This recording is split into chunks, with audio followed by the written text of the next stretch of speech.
Je vais vous présenter ma technique de prise en charge du vieillissement du visage. C'est une technique que j'ai commencé à élaborer en 2010 et 10 ans après, elle vient justement d'être publiée dans la prestigieuse revue américaine, le Plastic Reconstructive Surgery. En fait, dans le vieillissement du visage, il y a deux facteurs. Le premier facteur, c'est la chute des tissus mous, que ce soit la peau, la graisse et les muscles, vers le bas, selon la loi de la gravité. Le deuxième facteur, c'est la chute et la fonte des tissus, et surtout au niveau des volumes graisseux. Le lifting miroir va justement répondre à ces deux problèmes. Premier problème, la chute des tissus. Nous disposons soit des injections, et c'est vrai qu'à partir du moment où la peau est distendue, afin de lui donner une retention, souvent on voit des retentions au prix d'un visage qui parfois n'est plus familier à force d'avoir été trop distendu. Le deuxième acte, c'est de retendre les tissus, mais ces tissus, souvent, il faut respecter l'axe exact. Pour ceci, au cours de la consultation, j'ai mis au point un dialogue avec le patient dont le miroir est un élément indispensable. Quel est-il? Je demande au patient de basculer la tête en arrière, miroir à la main. À ce moment-là, les tissus vont se remettre exactement en place sur leur tissu osseux d'origine, car les tissus mous vont suivre exactement l'axe de la chute des tissus. Ce qui pour moi est très intéressant, le patient va retrouver non pas un visage rajeuni, mais son visage d'antan. Pour comprendre ceci, il faut bien partir du fait que notre squelette osseux est asymétrique. Vous savez, on a tous un profil qui est meilleur d'un côté par rapport à l'autre.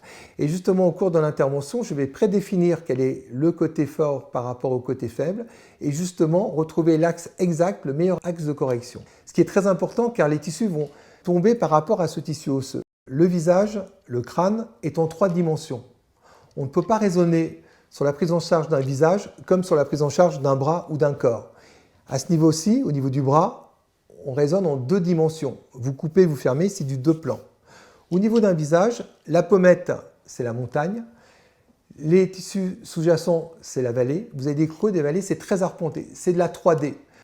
Pour donner une solution à un ensemble en 3D, il faut raisonner par 2 axes. Un premier axe de remontée de la colonne graisseuse par une ascension complètement verticale et ma technique, c'est une technique où je ne vais pas du tout ouvrir la paupière. Je vais remonter à l'aide d'une cicatrice complètement cachée les tissus graisseux. Le deuxième axe, c'est un axe qui va répondre à l'axe exact de la mandibule qui n'est pas exact à droite comme à gauche.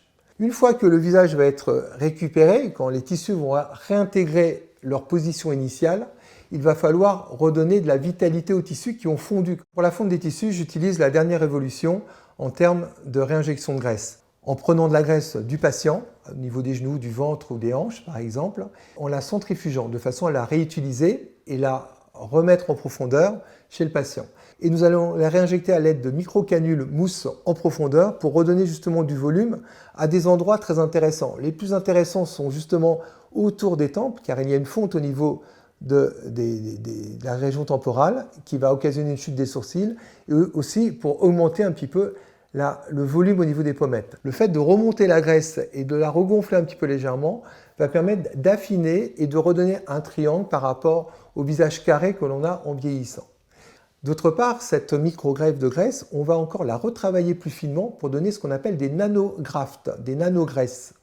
C'est une graisse qui va être encore plus purifiée à l'aide de stérilisateurs plus petits et elle va être débarrassée des cellules graisseuses pour ne plus avoir que des facteurs de croissance ou des cellules souches. Par cette purification, elle sera tellement fine qu'on pourra la réutiliser à l'aide de micro-aiguilles d'un calibre de 0,6 mm sous la peau. Nous allons pouvoir traiter très superficiellement cette peau, par exemple au niveau des cernes, ce qui va pouvoir donner plus d'éclat au niveau de la peau, une meilleure élasticité et un meilleur teint.